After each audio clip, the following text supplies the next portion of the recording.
I have a lot of phones here. I'm just going to move a couple of them, if that's okay.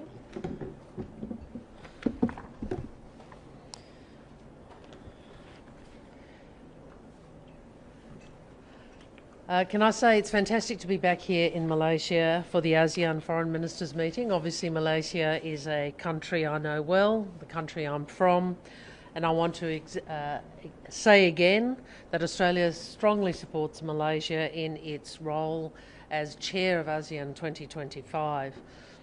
ASEAN matters deeply to Australia, to our security, to our prosperity. We know that our security and prosperity are tied to this region, and that is why we have rebuilt relationships and have deepened engagement with Southeast Asia. This has been a personal priority for me and a priority for the Labor government. Central to this work is our economic strategy, the Southeast Asia Economic Strategy to 2040, which the Prime Minister released, and we are implementing with business and with the governments of ASEAN. We know more trade with Southeast Asia means more jobs, more investment, and a stronger, more resilient Australian economy. And in these uncertain times, and they are uncertain, strengthening Australia's relationships with more international partners into more markets has never been more important. I was honoured this morning to meet Prime Minister Anwar Ibrahim again and to mark 70 years of our diplomatic presence in Malaysia, and I thank him for making the time to meet with me. Australia's partnership with Malaysia continues to grow, from defence to border security to clean energy and the digital economy. And importantly, we work together to assure a region that is peaceful, stable and prosperous.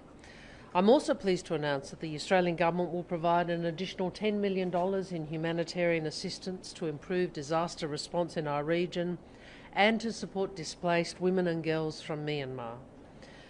When our region is healthier, more stable and better prepared for disasters, that also assures Australia's security and safety. Before I take questions, I want to acknowledge the very, very sad anniversary of today. Today marks 30 years since the start of the 1995 genocide in Srebrenica. More than 8,000 Bosnian Muslim men and boys were murdered and 25,000 people were forcibly deported. We remember them. We honour the survivors who have fought for justice and truth, and we recognise the enduring pain and trauma that so many still carry 3 decades on. Happy to take questions.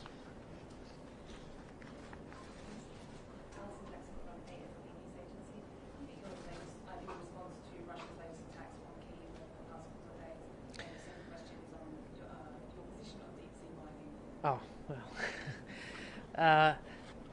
In relation to Russia's invasion of Ukraine, we continue to maintain, and I've said this on multiple occasions, Russia's invasion of Ukraine is illegal and immoral and a breach of the UN Charter. That is why all countries of the world should stand against it. A breach of the UN Charter by a permanent member of the Security Council is an attack on all of us.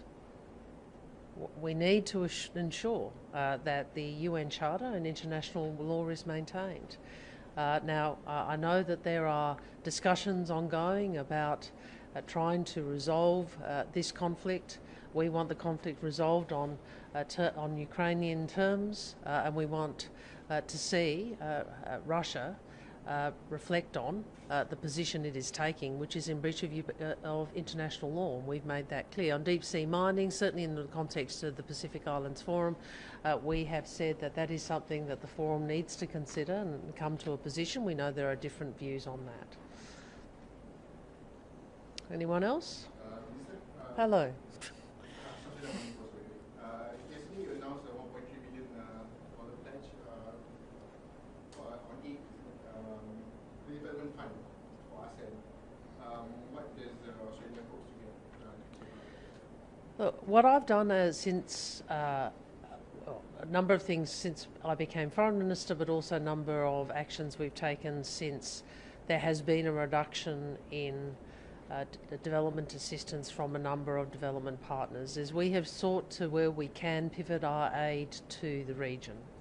And you know, we're not a superpower, we're not a great power, we're a middle power and a long-standing dialogue partner of ASEAN, and we recognise the importance of this region. And what you will find is that some 75 cents in every dollar that Australia provides in development assistance is directed to our broader region, and we'll continue to prioritise that. That has meant making some hard decisions in order to prioritise development assistance in our region, for example in Timor-Leste and in Myanmar.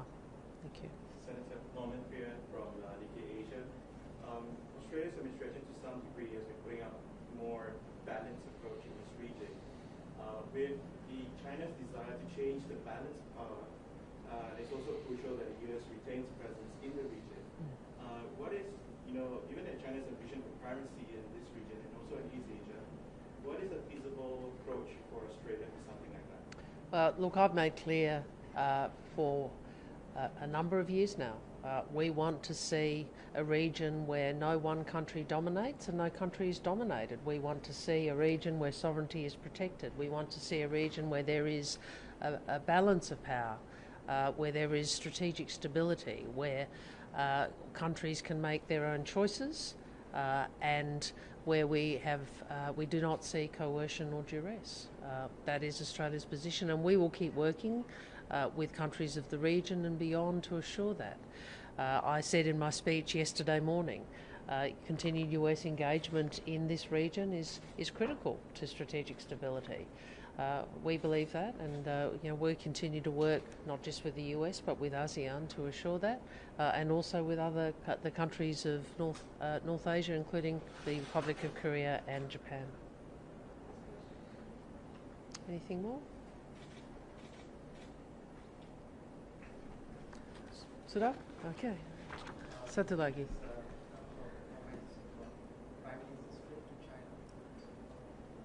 Well, the Prime Minister is proceeding to China for the next annual leaders meeting. That is obviously part of our architecture of our diplomatic relationship with China.